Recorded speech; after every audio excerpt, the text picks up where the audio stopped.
For too long, investors and businesses knew what the gray rhinos were, yet they ignored them. Everybody knew that there was pandemic risk. Everybody knew that there was climate risk. Everybody knew that there was supply chain risk if you're going to put 100% of your sourcing into a single country. Yet everybody ignored those. Everybody ignored pandemic risk, they ignored climate risk, and they ignored supply chain risk, which is why you have companies with 100% of their supply chain in China.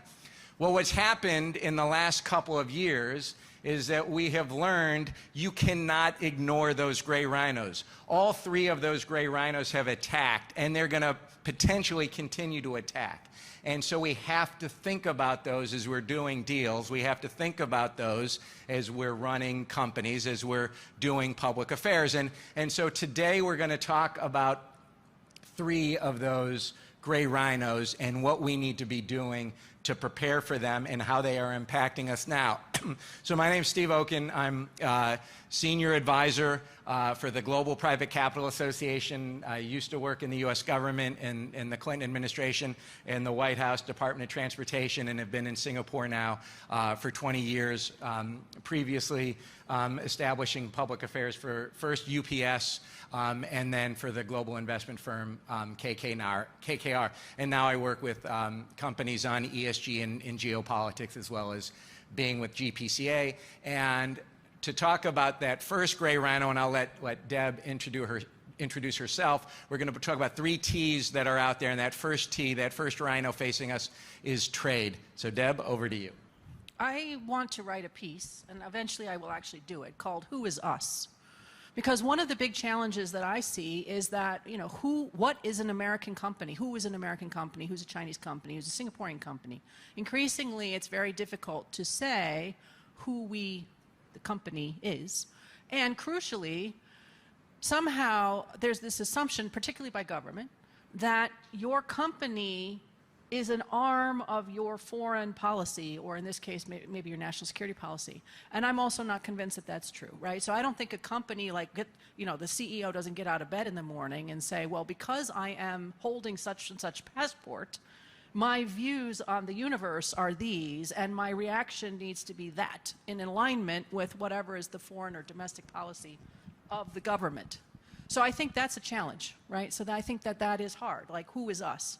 And I think that's becoming a real issue as we move forward with some of this interplay between national security and economic policy, where we have decisions being reached about what you can and cannot do that on the face of it, especially at the practical level, is very challenging to implement. So how do you decide what is an American investment in?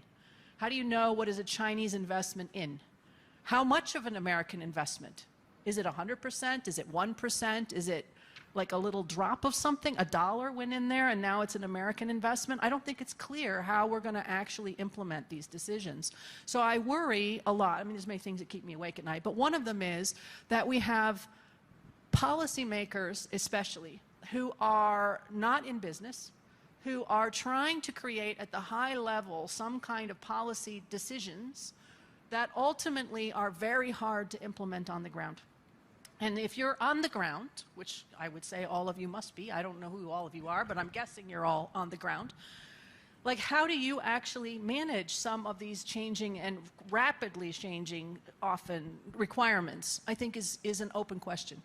So, if I could say anything particularly to business audiences, it is please make sure that you are communicating as much as you can with governments, plural, governments, about some of the practical implication challenges attached to a variety of policies. And that's particularly true, I think, when, as Steve mentions, we have this growing nexus between national security and economic security.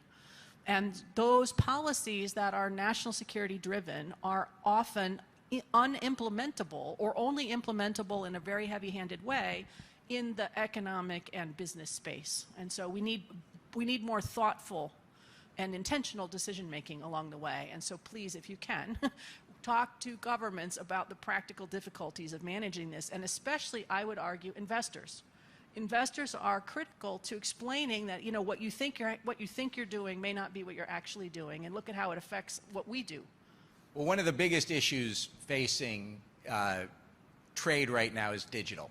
In digital trade, and who owns the data, and where is the data, and data privacy, data localization. So how is that debate playing out now? What is it that investors should be talking to governments about when it comes to having the free flow of data? And what the consequences would be if that's not the case? And maybe, and Jess, if you want to add on after Deb goes. Sure. So, I mean, one of the big challenges we have in the data space, which is particularly a problem, is that the officials that we have regulating in digital are way behind where companies are, like light years behind, because they're not, that's not their space. It's not what they do all day long. It's not something that they know. And so I'm not suggesting, let me just be clear, I don't want to suggest that government is stupid. That is not my point.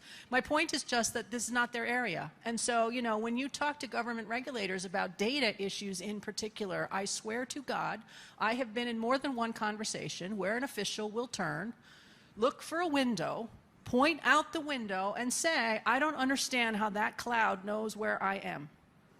How does that cloud have my data when I am here and I'm not where I'm supposed to be? How did it know?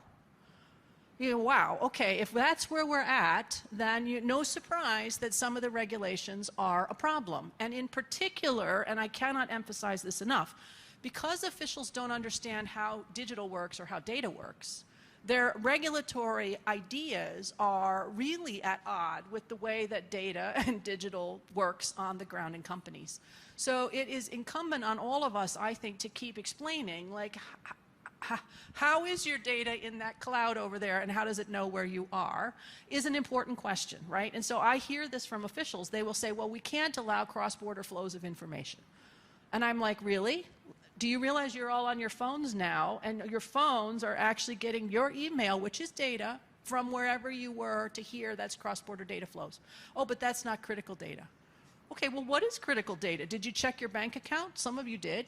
That's information and financial services data that just flew cross borders. Are you saying that we're not allowed to have that? Did any of you, while you were sitting here, happen to check, let's say, you made a doctor's appointment for when you get home? If you made a doctor's appointment, that's medical data that's now flowing cross-border. So at every stage, what you're doing is actually at odds with what you claim you want businesses to do. So more, again, more sensible policy making, I think, is important. Otherwise, we end up with sort of disastrous policies. Data cannot flow across a border. Pah, good luck with that one. And Jess, and you know, one of the things that when I go to PE, VC conferences, every investable opportunity now, you just throw tech on the end of something. And that's what you have: ed tech, med tech, ag tech, fintech. I'm sure I could keep going, health tech. So how are you viewing, from a tech perspective, tech enabling all of these sectors to become more investable? But then you have these challenges that Deb's talking about, where you've got data privacy, data localization, nationalization of data. How are you thinking about all this? Yeah, I think in this day and age, it's very hard to find a business that's not touched by technology in some shape or form. Just depends on the magnitude in which that interaction happens.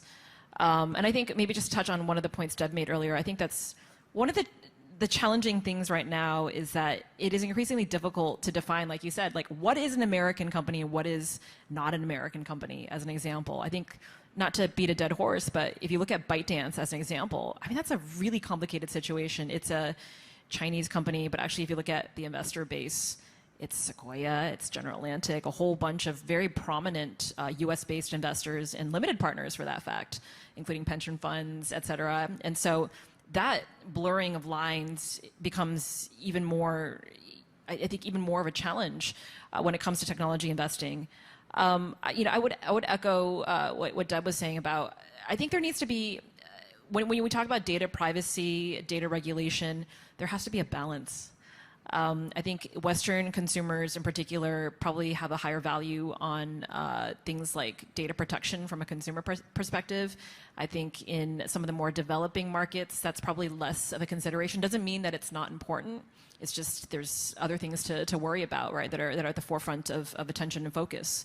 But there has to be a balance. There has to be a balance where there's data security provisions that protect consumers, that protect national security. that protects businesses.